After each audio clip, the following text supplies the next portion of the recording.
2013 ஒரு மிகப்பெரிய பிளாக் பஸ்டர் படம் தான் வந்து சிவகார்த்திகேயனோட வருத்தப்படாத வாலிபர் சங்கம். ஸ்ரீதேவி யாதவ் அந்த படத்துல வந்து ஹீரோயினா ப்ளே பண்ணியிருந்தாங்க. சத்யராஜ், சூரினா பலர் நடிச்சிருந்தாங்க. இந்த படத்தை வந்து பொன்ராம் தான் இயக்கியிருந்தாப்புல. இந்த படத்துல டி இமான் தான் மியூசிக் போட்டிருந்தாங்க. 2013 ஒரு மிகப்பெரிய பிளாக் பஸ்டர் காமெடி ரொமான்டிக்கல் கலந்த ஒரு ரூரல் திரைப்படம். இப்ப வந்து 14 வருஷம் கழிச்சு இந்த வருத்தப்படாத வாலிபர் சங்கம் 2 படத்தை வந்து பொன்ராம் இயக்க போறாப்லையாம. சிவகார்த்திகேயன் தான் நடிக்கிறான்னு கேட்டா இன்னும் சிவகார்த்திகேயன் நடிக்கல.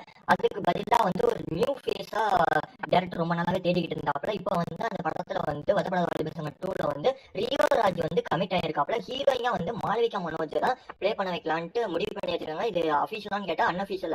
ஆண்டனி நடிப்புல வந்து 100 சாமி இந்த படத்தை வந்து சசிதா இயக்கியிருக்காப்ல. பிச்சைக்காரன், சிவப்பு மஞ்சள் பச்சை படத்தோட டேரக்டர் தான் இந்த படத்தை வந்து இயக்கியிருக்காப்ல. இந்த படத்துல வந்து நிஜமா ஜோஸ், வஸ்விகா இன்னும் பலர் நடிச்சிருக்காங்க. இந்த 100 சாமி திரைப்படம் வந்து ஒரு ரூரல் எமோஷன் படம். வந்து இந்த படம் வந்து ஜூன் 19ஆம் தேதி வந்து திரையரங்கில் ரிலீஸ் ஆயிருந்துச்சு. இந்த படம் தேட்டருக்கெல்லாம் நல்லாவே ஓடுதுன்னு தான் சொல்லணும். எமோஷனல் டிராமானால பல பேர் இந்த படத்தை வந்து தேட்டர்ல வந்து பார்க்கல. இப்போ இந்த திரைப்படம் வந்து G5 OTT பிளாட்ஃபார்ம்ல ரிலீஸ் ஆக போகுது. எப்பன்னு பாத்தீங்கன்னா வந்து ஜூலை 24ஆம் தேதி இந்த படம் வந்து G5 OTT பிளாட்ஃபார்ம்ல ரிலீஸ் பண்ண போறோம்ட்டு அனௌன்ஸ்